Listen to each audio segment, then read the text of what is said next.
Muy buenos días a todos.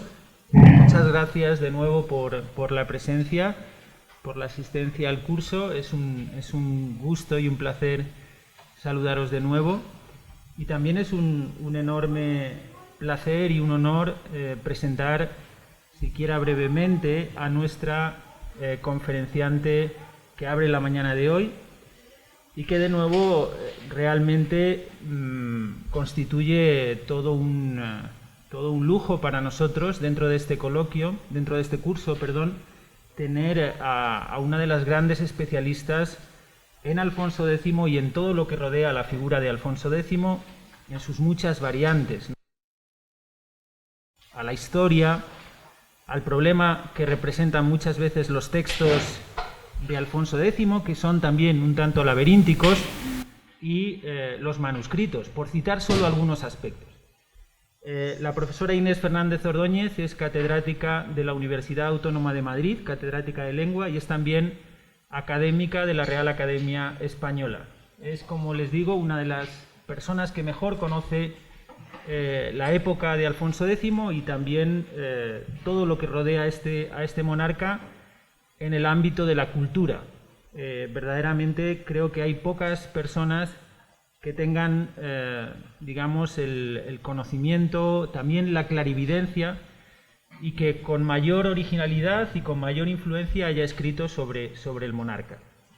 Menciono brevemente algunos de sus trabajos, muchos de ellos, estoy seguro, conocidos de todos ustedes, que realmente, como les digo, han representado en muchas ocasiones un antes y un después en la historia de la crítica y en la historia de nuestro acercamiento a la figura de Alfonso X. Desde sus primeras publicaciones, dos libros absolutamente fundamentales. Uno, publicado en 1992, titulado Las historias de Alfonso el Sabio, fue realmente un libro muy innovador, verdaderamente un libro también muy brillante, magníficamente escrito y también enormemente novedoso, que trató de mostrar que las historias de Alfonso X, a pesar de ser dos textos claramente diferenciados, compartían muchísimos elementos, tanto desde el punto de vista teórico, en lo que sería la concepción de la historia del rey sabio, como desde el punto de vista de los textos, de las fuentes utilizadas por los historiadores alfonsíes. Y en el año siguiente, en 1993, publicó una obra verdaderamente monumental que suponía la recuperación de un texto de Alfonso X hasta entonces desconocido, lo que hoy es, digamos, está perfectamente incorporado en el lenguaje histórico, en el lenguaje crítico, que es la llamada versión crítica de la historia de España. No todos los días se descubre un texto de Alfonso X. Ella tuvo el acierto y también la enorme sabiduría de poder identificar y descubrir un texto de Alfonso X histórico que ha pasado, como les digo, a la bibliografía fundamental y que es una de las fuentes esenciales para el conocimiento del ideario del rey sabio.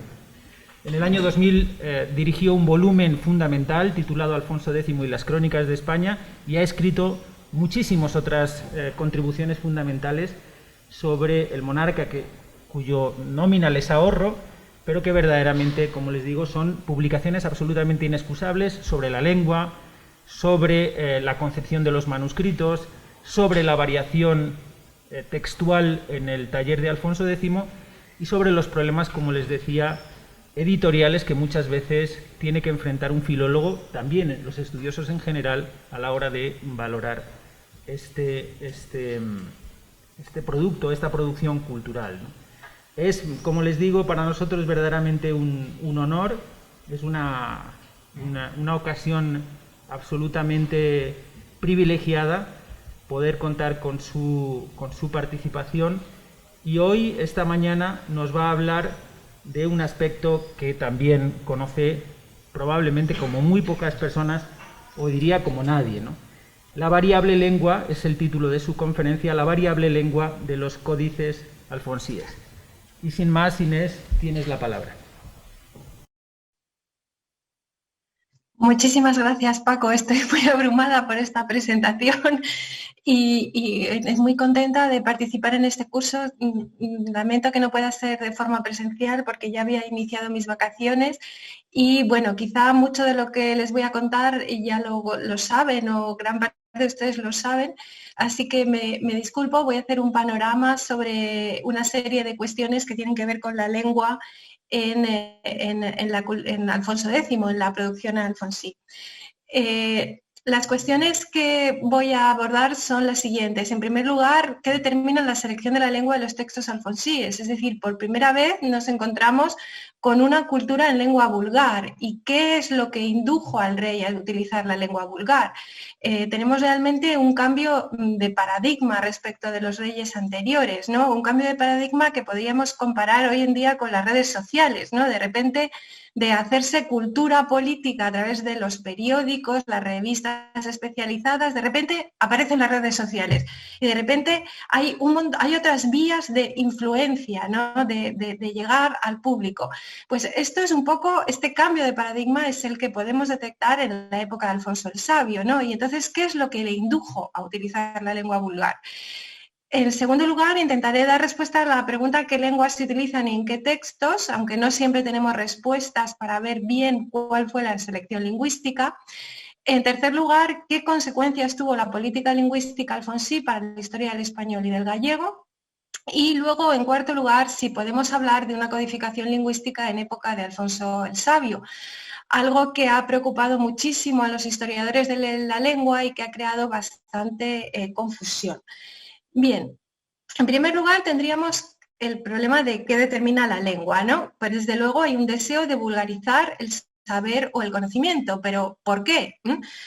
Responde al espíritu de su época, responde a un propósito especial. Bien, mi postura va a ser que claramente no es un proyecto cultural que venga de un afán intelectual puramente personal o desinteresado, sino que claramente está supeditado a un proyecto político en el cual, al considerarse así como rey sabio, a través de un paradigma sapiencial de la realeza, se propone la construcción de un nuevo modelo de monarquía.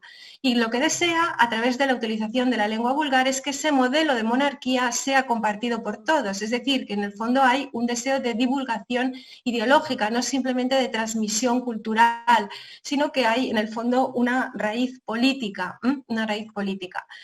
Desde luego, la cultura hasta entonces estaba sobre todo subordinada a la Iglesia, ¿no? Aquí, en cambio, tenemos una voz, la voz del rey, que es una voz civil, es una voz laica, ¿no?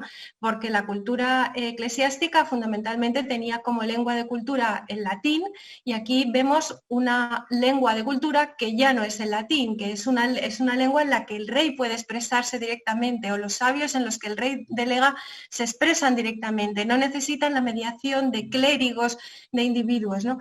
Yo no comparto las tesis de Américo Castro, según las cuales esto se debía a la influencia del que los judíos habrían ejercido sobre Alfonso el Sabio, ¿no? Creo que es más bien su deseo de reivindicarse como máximo poder en la tierra, en sus dominios, en su dominio temporal, en su dominio territorial, y por tanto ejercer esa voz laica, civil, de un poder político no dependiente de la Iglesia, no necesariamente que tenemos que ver en ello una aversión al latín por la influencia de los intelectuales judíos que rodearon al rey, ¿no?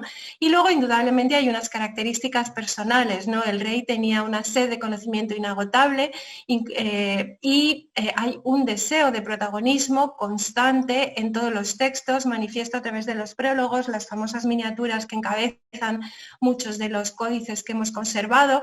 Tenemos que pensar que realmente no hay ningún otro rey medieval del que tengamos tantísimos retratos, y esto es un ejercicio también de propaganda constante. Es alguien que se hace fotos, como la gente ahora en Instagram y en las redes sociales, que continuamente están transmitiendo su vida en directo. Pues de una forma algo parecida, el rey transmitía su corte, presentaba imágenes constantes en las que se le ve, ¿no? Y este afán casi paroxista de representación llega a su culmen, desde luego, en el manuscrito el Códice Rico de las Cantigas, ¿no? Y en su continuación. Bien, pasamos al primer punto, que es la vulgarización del conocimiento. Esta vulgarización del conocimiento está muy clara ya en el prólogo del lapidario, aunque lo conservamos en un códice posterior. si pensamos que ese códice posterior transmite algo del texto original, ¿no? Dice que lo escribe en romance o en castellano para que los hombres lo entiendan mejor y puedan aprovecharse mejor de él, ¿no? Y todo este deseo de vulgarización, de transmisión, de llegada al público, a sus súbditos, a la gente, ¿no? Está siempre presidido por dos principios. Por un lado, la exhaustividad, todo tiene que ser lo más completo posible, ¿no? Estamos en el siglo del enciclopedismo, el siglo XIII, y por otro lado, la claridad, es decir, todo tiene que estar claro, ¿no? De ahí que también se utilice la lengua vulgar y haya una organización jerárquicamente ordenada en todos los libros, ¿no? En la que no podemos entrar.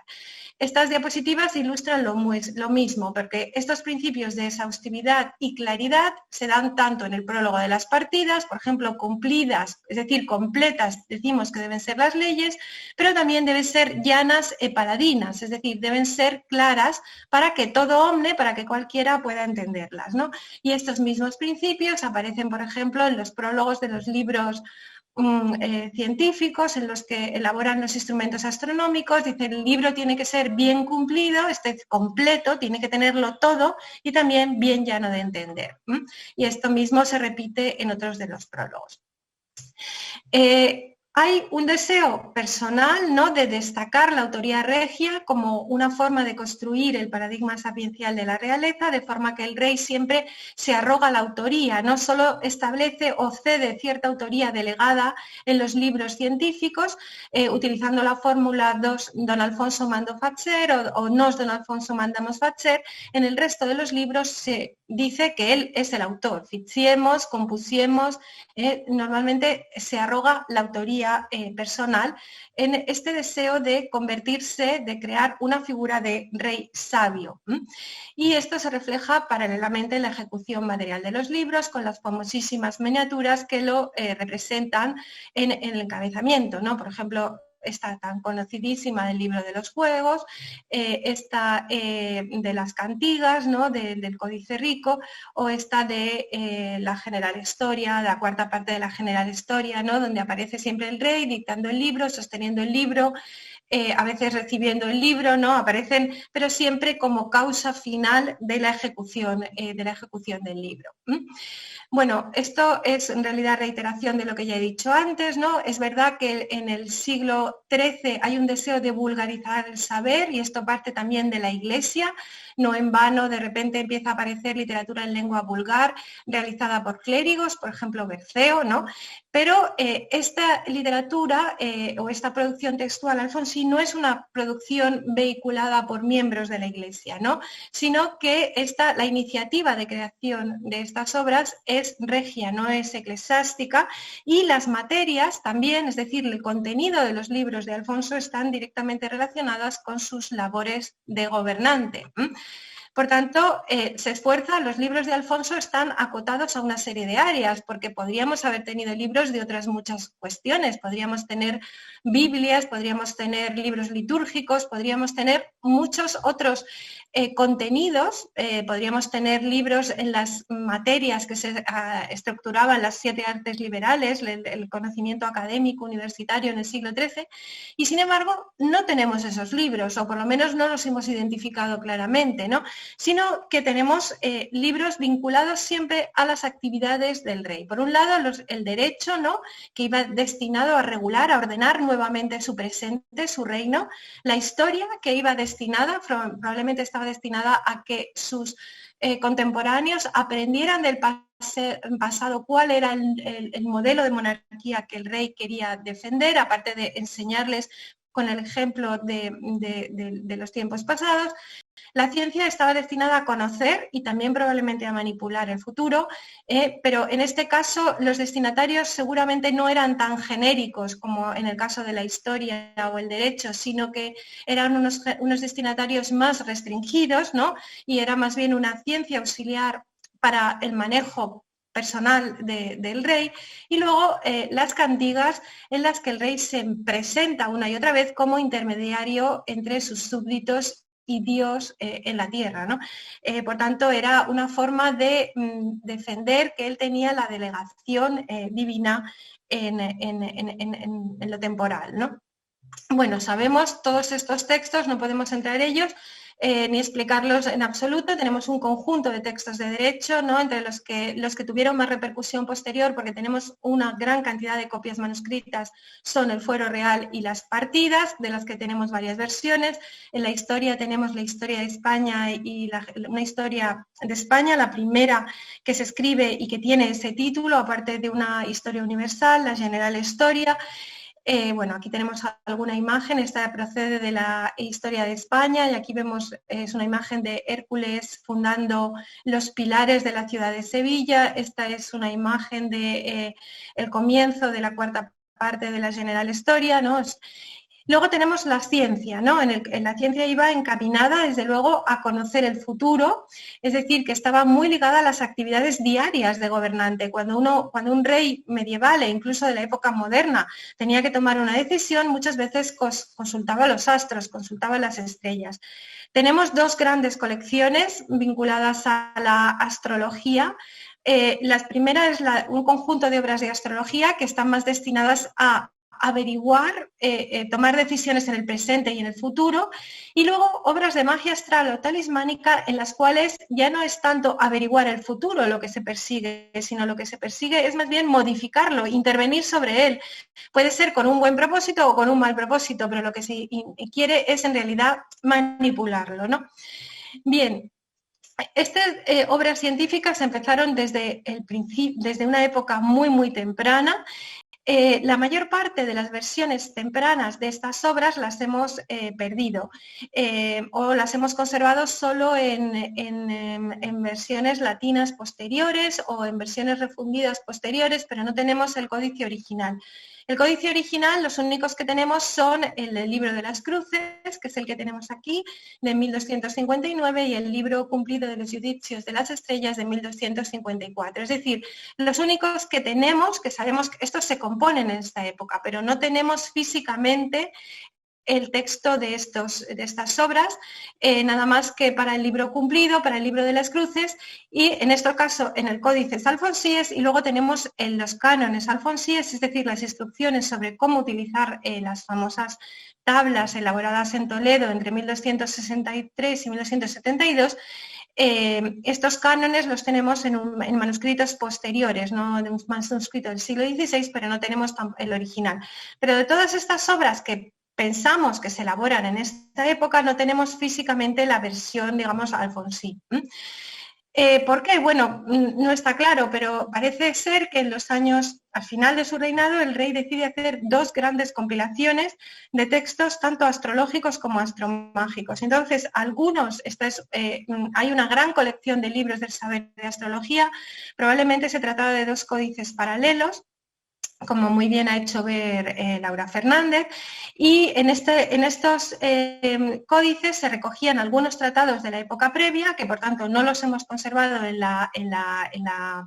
el estado original, solo en esta copia posterior, que sí tenemos el códice del Scriptorium, a los cuales se añadieron también un conjunto de tratados, estos son los que aparecen ahora iluminados, destinados a no tanto a conocer las constelaciones, sino a utilizar los instrumentos, a construir y a decir cómo se deben utilizar los instrumentos astronómicos para que los cálculos que se hacen sobre las estrellas sean correctos, ¿no? Bueno, este es el códice de la Universidad Complutense y algunos de los fragmentos que no han sido expurgados, ¿no?, nos muestran estos instrumentos astronómicos. Por tanto, el rey no se conformaba con decir cómo se debían construir, sino que incluye un conjunto de láminas donde va explicando paso por paso, ¿no?, el manejo adecuado de estas piezas, ¿no? Aparecen referenciados muchos puntos en cada instrumento y esos puntos luego aparecen en el texto, iluminados también en rojo, es decir, que son realmente un verdadero manual de instrucciones sobre la utilización de los instrumentos, ¿no?, de los instrumentos astrológicos. Vamos a volver sobre este códice luego porque es determinante para la cuestión de la lengua. Aparece aquí también una esfera armilar. Bien, y el segundo de los códices Este segundo códice que se conserva en París es también un códice original y probablemente, ¿no? Como ha hipotetizado y ha argumentado muy bien Laura Fernández, se inauguraba con los cánones y las tablas alfonsíes, que hemos perdido, ¿no? Pero que probablemente fueron desgajados o extraídos de ese códice, ¿no? Y luego se copiaban una serie de cánones y tablas que se habían elaborado en la primera etapa, ¿no? Realmente lo único probablemente añadido a esta segunda gran recopilación es el Tratado del Cuadrante Señero, ¿no? Y cabe también hipotetizar que pertenecería a esta etapa y quizá a estos textos una traducción de la cosmología de Ibn al-Haytham, que también solo hemos conservado en una versión latina. Bien, las obras de la magia astral, de la magia talismánica, ¿no?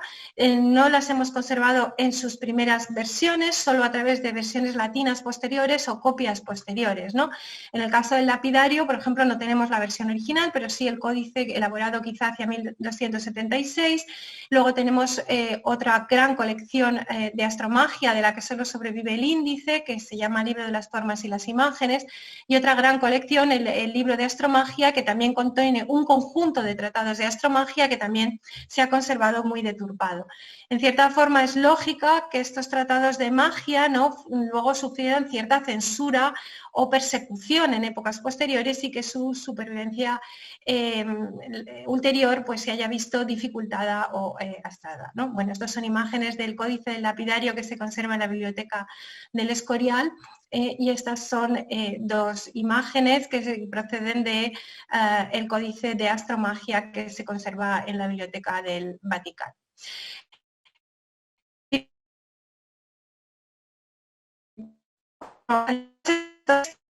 Tanto de la historia, la ciencia, el rey utiliza el castellano, ¿no?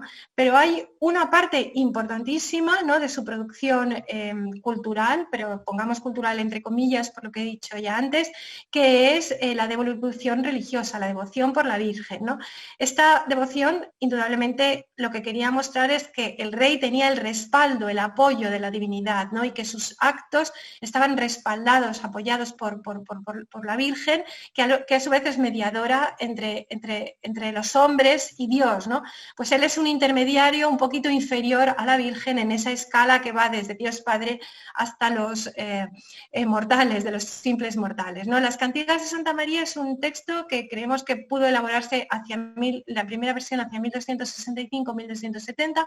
Hay algunos autores que creen que pudo empezar incluso antes, hacia 1260, otros un poco después, hacia 1270. Pero lo cierto es que desde que se realiza la primera redacción de unas 100 cantigas, hay un proceso constante de adición de nuevas cantigas hasta llegar a las 400 cantigas, o un poco más de 400, que contaba la colección hacia 1284. También tenemos 44 cantigas profanas que no se han conservado en ningún códice original, y lo singular y hasta cierto punto tampoco claramente explicable es por qué utiliza el gallego, ¿no? Habría muchísimas razones, pero vamos a dejarlas de momento. Bueno, esta es una imagen donde podemos ver que en el códice rico, ¿no? Se impagina la cantiga con la ilustración que la explica, que representa lo que sucede, ¿no? en este milagro narrativo. Y esta es una imagen que también ha sido objeto de comentario de Laura y que es realmente muy ilustrativa, ¿no? De cómo el rey se sitúa en el mismo tamaño y a la misma altura que la Virgen, que está siendo intermediaria con Dios Padre. Ahí lo vemos, no se ve muy bien, pero se ve el cielo estrellado, ¿no? Y cómo todos los súbditos están arrodillados, pero el rey no está arrodillado, el rey está erguido, ¿no? El rey está de pie, tal como la Virgen, y se señala a la Virgen y a Dios Padre y está a un mismo nivel, ¿no? Bueno, esta es la imagen inaugural del Códice de Florencia de las Cantigas, que como saben está incompleto y se encuentra también algo deturpado. Bueno, pasamos a la segunda cuestión. Hemos hecho un panorama de todo el corpus alfonsí, porque para entender por qué se utiliza una lengua teníamos que ver qué contenidos vehiculan esos textos, ¿no? Bien, hemos visto que en todos los textos de Derecho, Historia y Ciencia se utiliza el castellano, en las cantigas se utiliza el gallego, ¿no? Pero también tenemos una serie de versiones latinas, ¿no? Las versiones latinas se nos concentran y algunas, pero solo algunas, muy pocas, sabemos que son por iniciativa del rey. Los textos escritos en latín que podemos atribuir al rey o situar dentro del corpus alfonsí se concentran en la ciencia, por un lado, y por otro lado en la historia, ¿no? En la ciencia, es decir, no tenemos constancia de que haya textos de derecho, por ejemplo, compuestos en latín, o poesía latina, podría ser el caso, pero no tenemos, ¿no? Lo que hay son libros de ciencia y en algunos casos, pero no en todos, sabemos con seguridad que de todas estas versiones que tenemos aquí latinas, las únicas que sabemos que fueron ordenadas por el rey son esas, ¿no? Porque, por ejemplo, no tenemos ninguna seguridad que la versión latina del Picatris, del Lachelis, de las tablas alfonsíes, la cosmología de Alaitán, ni siquiera está claro que la versión latina que hace Álvaro de Oviedo sea claramente alfonsí. Es decir, que tenemos en el fondo muy pocos textos latinos por iniciativa del rey, ¿no? Y algunos parecen haber sido traducidos al latín por los notarios de la Cancillería Imperial, ¿no? Como eran Egidio de Tebaldis de Tebaldis y Pietro di Reggio o Buenaventura de Siena, ¿no? Un caso muy singular plantea un texto que ha estudiado muy bien Francisco Bautista, que son las Vitae Patrum, es una colección de vidas de santos, mártires, santas, a los apóstoles también, y que se hizo también con un gran propósito enciclopédico de recuperar todas las colecciones de vidas milagrosas y de personas ejemplares pertenecientes a la Iglesia, que realizó un canónigo, Bernardo de Brihuega, en latín, pero en este caso sabemos con seguridad por iniciativa del rey sabio, con el propósito probablemente de incorporar toda esa información a la General Historia, aunque esa parte de la General Historia en las que se manejaba ese texto apenas llegaron a redactarse. Nos han quedado fragmentos de la versión latina y también fragmentos de la versión romance. No está claro qué es lo que decide que algo se escriba en latín, ¿eh? No está claro. Quizá habría que pensar que tiene que ver con la promoción, digamos, del rey sabio fuera de nuestras fronteras, ¿no? Como rey que promueve la astrología o como rey que quiere, digamos, presentarse como un rey cristiano, ¿no? Que por el libro de la Escala de Mahoma, en el cual sabemos realmente que sí se tradujo al latín por iniciativa regia, es un libro que quiere convencer de los errores del Islam, ¿no? Por tanto, quizá tendría que ver estas traducciones con un propósito de difundir una imagen de rey cristiano y también de rey que patrocina la ciencia fuera de nuestras fronteras. Pero si lo que quería era, digamos, difundir esa imagen como rey sabio, no se entiende que la historia, el derecho y muchos otros de los textos científicos nunca fueran traducidos al latín. Por tanto, el uso del latín en el fondo es una incógnita, ¿no? Es algo que no acaba de estar claro, que no responde a unos motivos evidentes, ¿no? ¿Por qué unos textos se traducen y otros no, ¿no? Porque de los que tenemos constancia que es una traducción original, no hay una coherencia, ¿no? en los propósitos de traducción de los textos.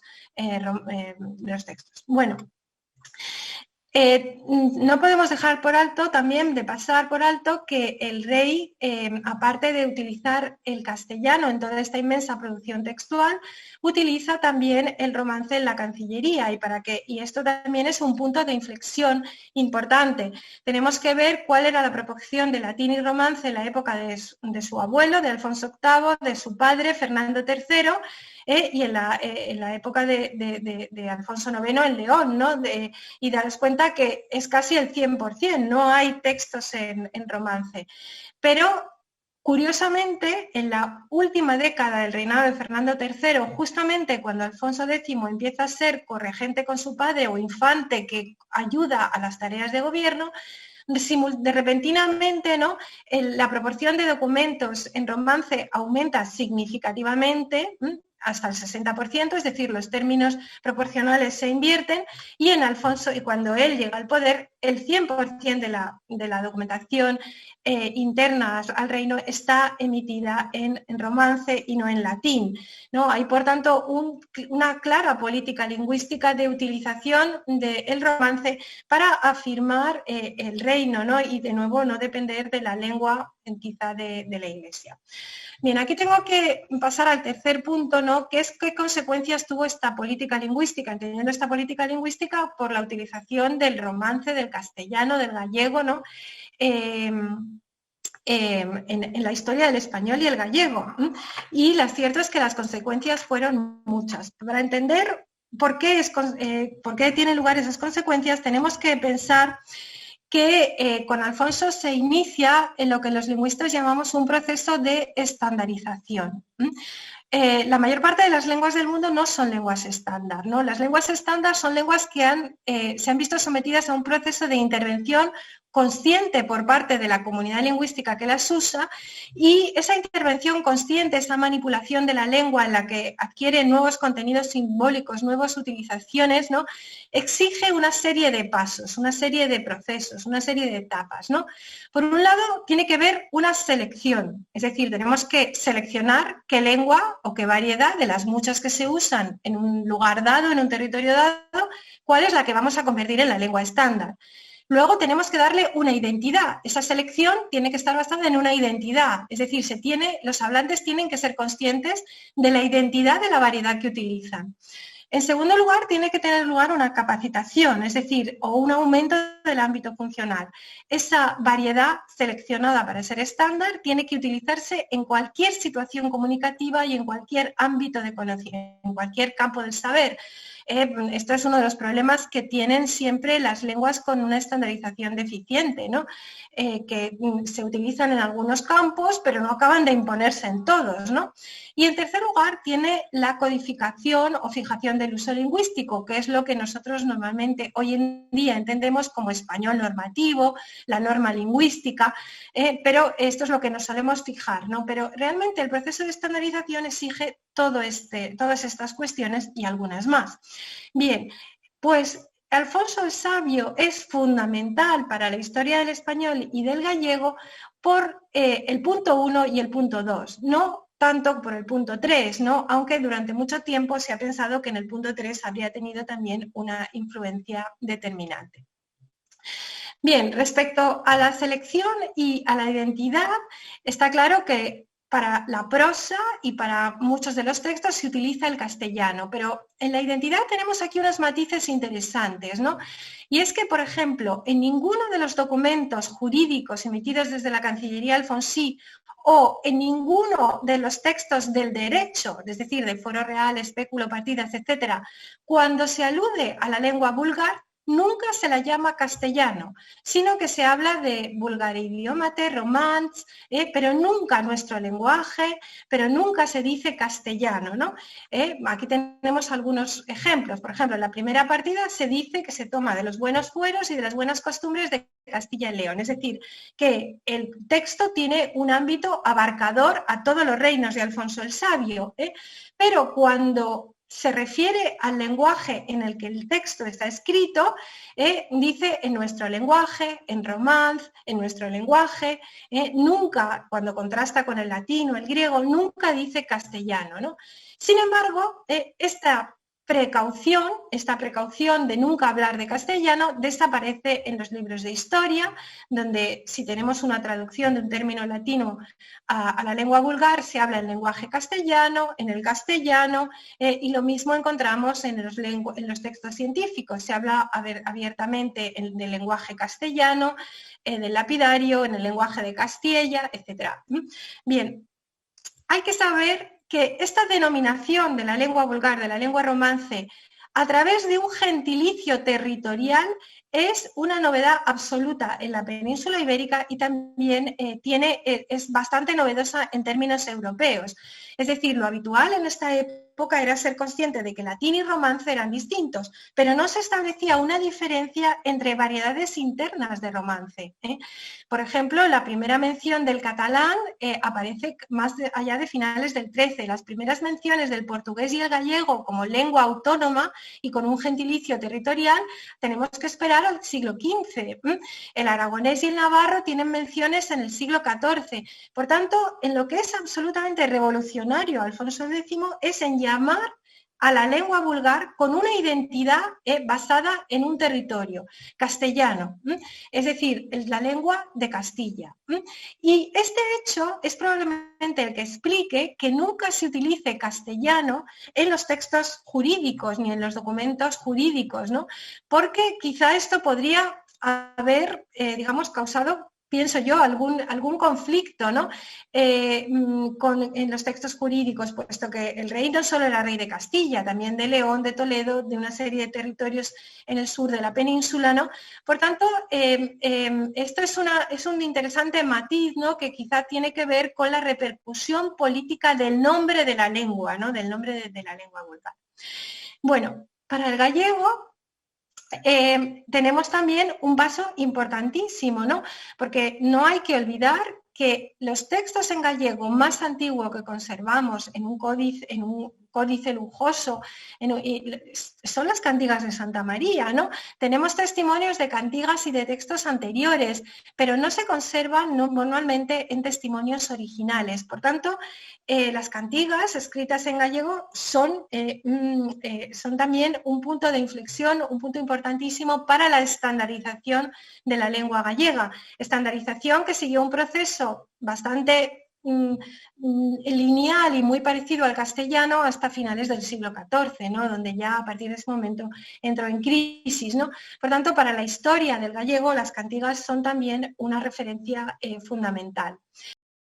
No podemos considerar que el gallego fuera considerado una lengua menos importante que el castellano. Hay que saber que las cantigas de Santa María era el texto que más apreció Alfonso X, al que le atribuía propiedades apotropaicas, es decir, curativas, ¿no? Cuando estaba enfermo lo depositaba sobre su cuerpo para curarse, ¿no? El lujo de la factura material de los códices de las cantigas no es igualado por ninguno de los otros códices, ¿no? Los tintes casi autobiográficos del texto y de la imagen, ¿no? El único códice en el que claramente se dispone su destino de forma testamentaria, ¿no?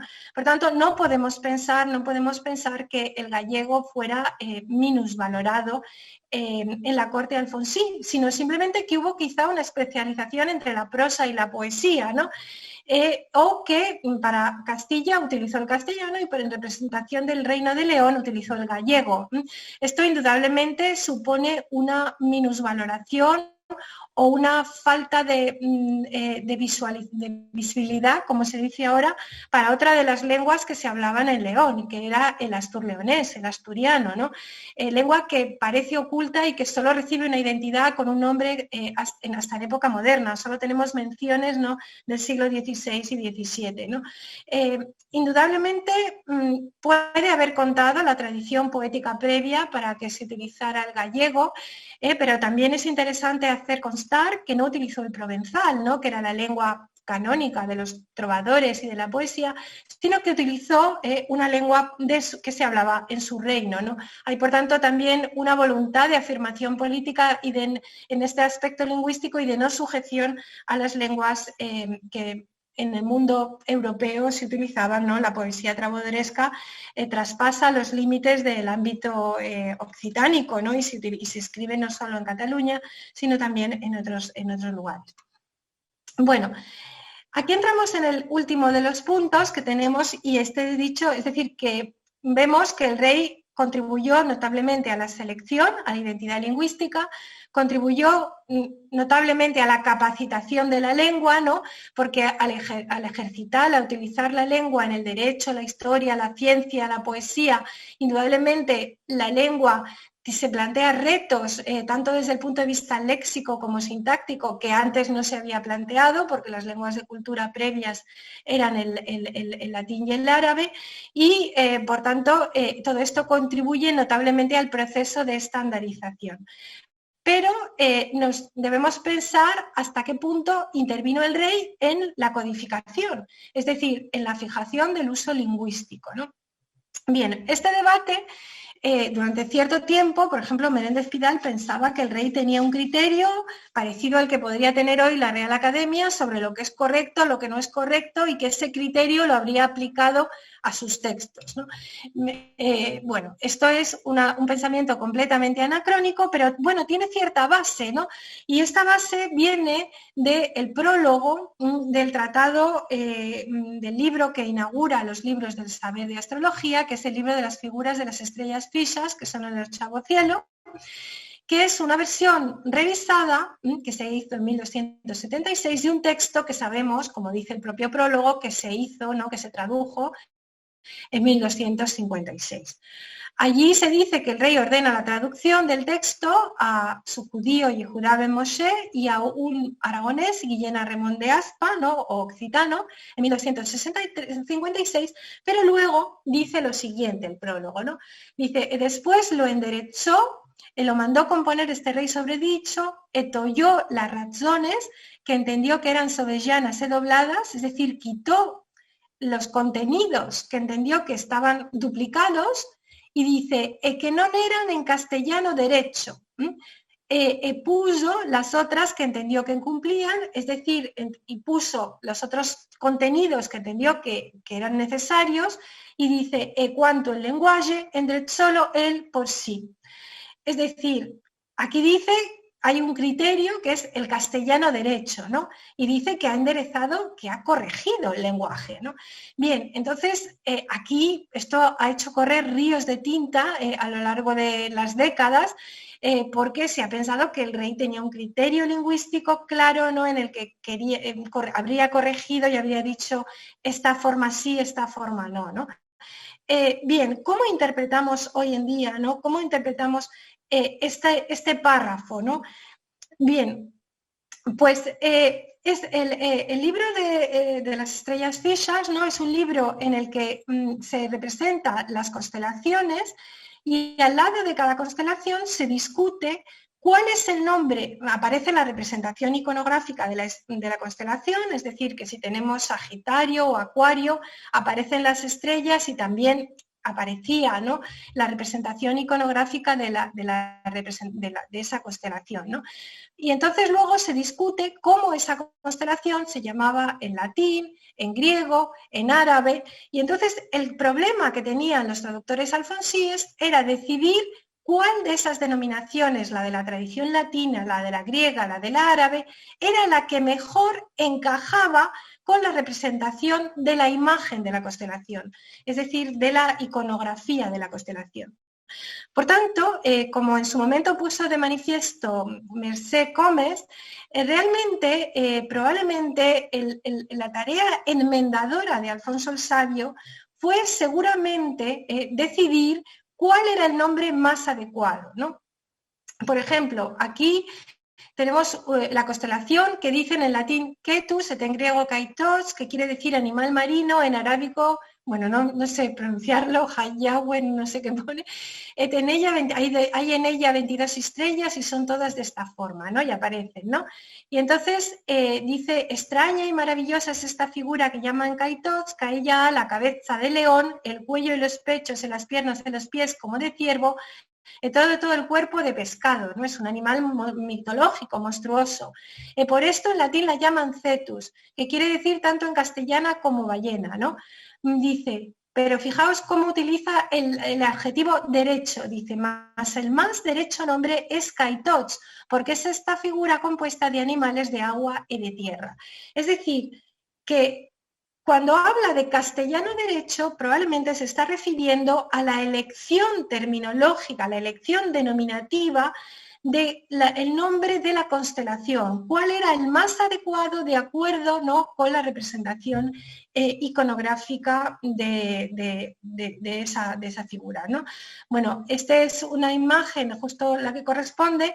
No tenemos la representación iconográfica de la constelación, que estaría justo en el centro de la rueda de estrellas, porque este códice fue salvajemente mutilado en época, además, no muy antigua, ¿no?, como ha mostrado Laura Fernández, y no tenemos ahí la imagen, ¿no?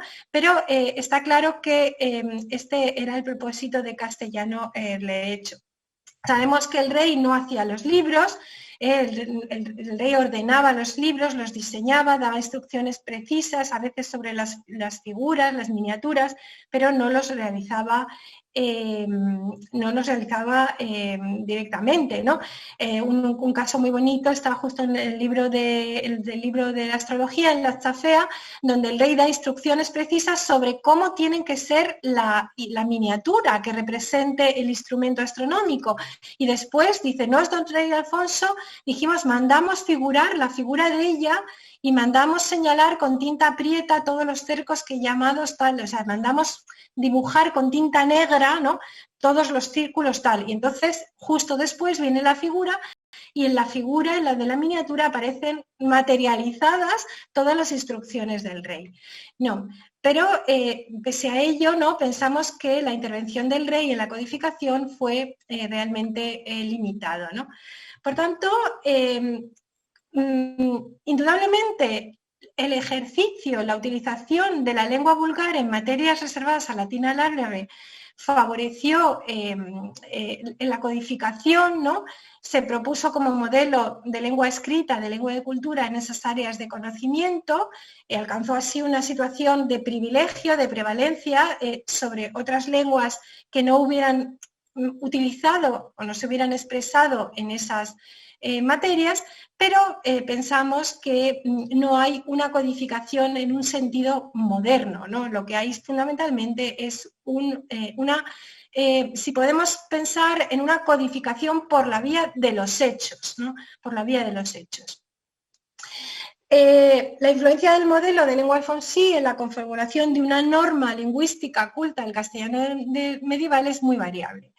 En primer lugar, tendríamos que ver porque tenemos una muy diferente repercusión posterior de los textos alfonsíes. Hay unos que se copiaron muchísimo, por ejemplo, algunos libros de derecho, algunos libros de historia, pero otros, por ejemplo, los de ciencia, que se copiaron mucho menos, ¿no?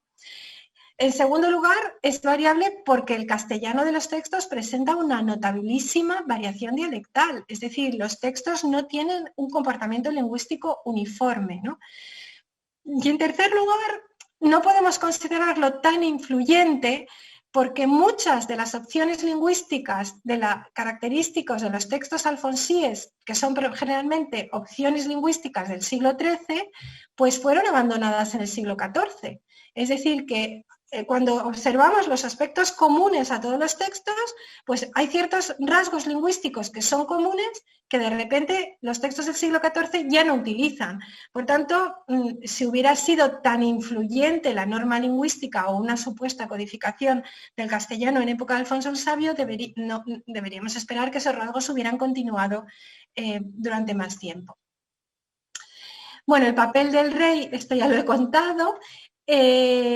Bien, una cuestión muy curiosa es que justamente en el libro en cuyo prólogo el rey dice haber intervenido para modificar el lenguaje, nos encontramos, es el libro quizá de todos los alfonsíes, sobre todo en los libros 1, 2 y 3, no en el cuarto del libro de las estrellas fijas, ¿no?, en los que aparecen un conjunto de soluciones lingüísticas que no son castellanas, que son leonesas, uno de los más, o quizá orientales, como por ejemplo aparece la asimilación de la preposición al artículo. En lugar de decir por las palabras de los filósofos, aparece por las palabras de los filósofos, o en lugar de poner en la figura, aparece en la figura, y cosas así.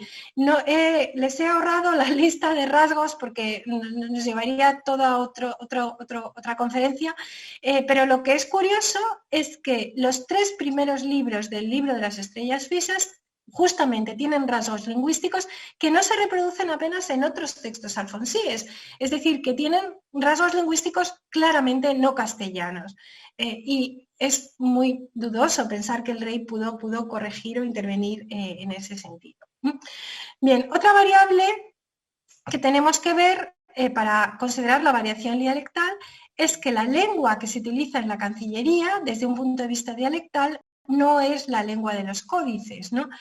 En la Cancillería hemos intentado, digamos, situar dialectalmente los documentos, ¿no? Y hemos visto que cuando tenemos un gentilicio que identifica a los copistas, a los notarios, a los escribas, predominan claramente los de Castilla frente a los del Reino de León, y dentro de los castellanos la mayor parte proceden del sur de Castilla, sobre todo de Castilla Oriental y Toledo, y no tanto de Burgos, no tanto de la zona norte del reino, ¿no? Es verdad que los documentos de Alfonso tienen, por ejemplo, como ha hecho Pedro Sánchez Prieto, no tienen leísmo, ¿no? Mientras que la mayor parte de los códices alfonsíes tienen leísmo, ¿no? Entonces es curioso, ¿no? Porque parece claro, ¿no?, que los escribas de la Cancillería, ¿no?, y los escribas de los códices no necesariamente son los mismos, ni necesariamente tienen utilizan la misma variedad dialectal. ¿Quiere decir eso que los documentos presentan una mayor uniformidad dialectal? Bueno, pues por desgracia tampoco, ¿no? Tampoco podemos decir eso, porque como la profesora Nieves Sánchez González de Herrero de la Universidad de Salamanca ha probado muy bien, es curioso porque los documentos que iban dirigidos a León tienen rasgos leoneses, y a veces los documentos que iban dirigidos a Castilla tienen rasgos castellanos. Es decir, parece haber una cierta adecuación a la lengua del destinatario, pero esa adecuación probablemente se explica porque el documento que la Cancillería Regia refrendaba había sido preparado de forma local en el territorio de destino. Es decir, que no se debe a que la Cancillería tuviera una preferencia por esa variedad dialectal, sino que partían de una base dialectal, y al incorporarlo o copiarlo en la Cancillería Regia, algunos de esos rasgos pertenecían, ¿no? Respecto al resto de los colaboradores, bueno, parece, ¿no?, hay algunos indicios, ¿no?, de que algunos textos se compusieron en Toledo. También hay indicios de que algunos textos se elaboraron en Sevilla, o pruebas en este caso. Curiosamente, ¿no?, lo que sabemos de la lengua medieval de Toledo y de Sevilla no coincide justamente con la lengua de los códices alfonsíes, sino que más bien, y pienso por ejemplo en los códices científicos y en los históricos, esa lengua coincide más bien con el castellano del norte, con el castellano del Burgos, ¿no?, y no tanto con el castellano de Toledo, o lo que podemos reconstruir a partir de la documentación del castellano de Toledo o el de Sevilla, ¿no? Los colaboradores, bueno, hay algunos que sabemos que trabajaron seguro en Toledo, como son los judíos que trabajaron en las obras astrológicas. También sabemos que hubo aragoneses o gascones, ¿no?, en las obras científicas. Y en algunos casos sí podemos demostrar que estos rasgos aragoneses o occitánicos se introdujeron en la lengua de algunos textos científicos, como en el Libro de las Cruces. Y para el resto de obras de los códices, pues no sabemos quiénes eran, solo tenemos la suscripción de un copista en la cuarta parte de la General Historia, que quizá viniera de Ayllón, ¿no?, y otro, Martín Pérez de Maqueda, que quizá vendría de Toledo, pero poco más, o sea, no sabemos mucho más, ¿no? Bien, Sevilla, desde luego, es un lugar donde se trabajó en el scriptorium, pero creo que debemos que pensar que no podemos identificar la lengua del scriptorium, ¿no?, con la lengua de ninguna región. Es decir, el scriptorium no necesariamente, donde estuviera físicamente el scriptorium, no necesariamente refleja la variedad dialectal de las obras que conservamos, ¿no? El códice puede tener un castellano del norte, pero haber sido copiado en Sevilla o en Toledo. Eso es lo que quiero decir.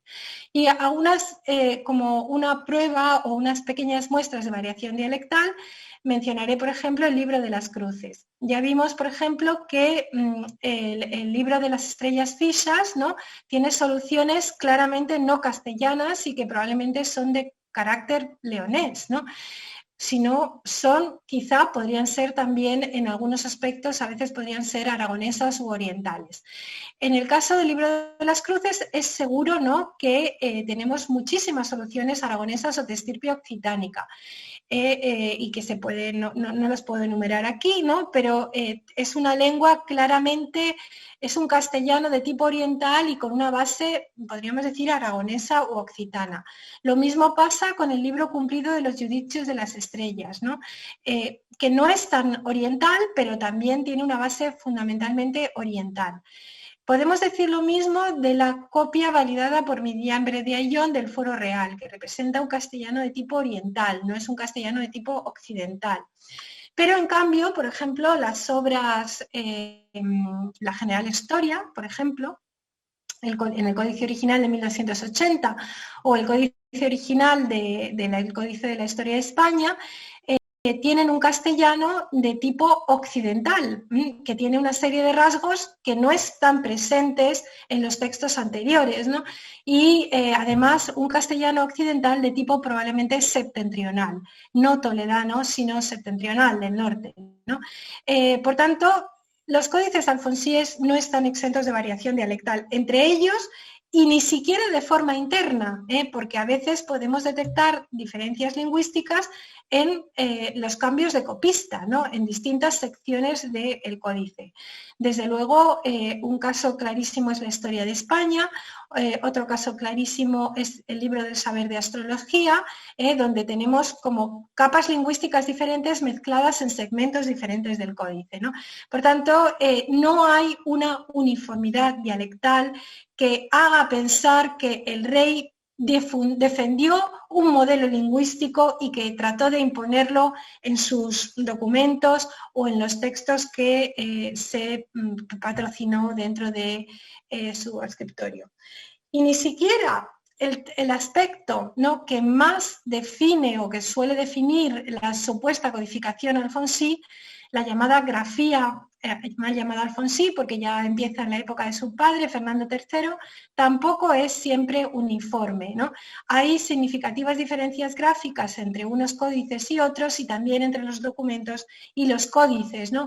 Lo que sí es cierto es que hay ciertas constantes, ¿no?, en la ortografía alfonsí que se mantienen en la época posterior y en algunos aspectos incluso se han mantenido hasta la grafía que todavía hoy utilizamos, ¿no?, como por ejemplo la representación de la fricada palatal, la che, ¿no?, con una ch, ¿no?, o la representación de la palatal, la nasal palatal, la ñ, ¿no?, con una n doble o con una n con una vírgula, ¿no? Estas son opciones gráficas que Alfonso X contribuye a generalizar y que a partir de ese momento se quedarán ya estables en el español hasta el día de hoy. Bien, hemos visto lo diferente. ¿Hay cosas uniformes? Sí, hay cosas uniformes, ¿no? Hay algunos rasgos lingüísticos que se pueden considerar uniformes en la mayor parte de textos alfonsíes o estadísticamente mayoritarios, si queremos. Pero es muy curioso, ¿no?, que muchos de estos rasgos fueron abandonados en el siglo XIV o en el siglo XV, ¿no? Por tanto, el impacto de una supuesta codificación alfonsí es relativo, ¿no? Yo tiendo a situar la trascendencia de la labor de codificación alfonsí sobre todo en el léxico, ¿no? Y, por ejemplo, en el esfuerzo realizado para la creación terminológica en el derecho, ¿no?, por ejemplo, ¿no? Muchos de los aspectos del vocabulario del derecho, bueno, pues, y a través sobre todo de las partidas, pues se han mantenido hasta el día de hoy. Bien, bueno, pues con esto ya terminamos y creo que ya me he excedido, no lo sé. Es decir, que no son pocos los reyes que practicaron el mecenazgo en la Edad Media, pero en ninguno encontraremos una producción textual tan abundante, una vinculación tan directa con una ideología, intereses y preocupaciones del rey, ni una dirección que no se limite al encargo, sino que haga el rey coautor, incluso autor de los libros, ¿no? El primero que se dio cuenta de la importancia de Alfonso X para la historia del español fue Antonio de Nebrija, en el prólogo de su Gramática Castellana. Le atribuyó un papel fundacional en la historia del español y ese papel hasta ahora nadie lo ha discutido, ¿no? No ha sido discutido. Con esto ya termino. Muchísimas gracias.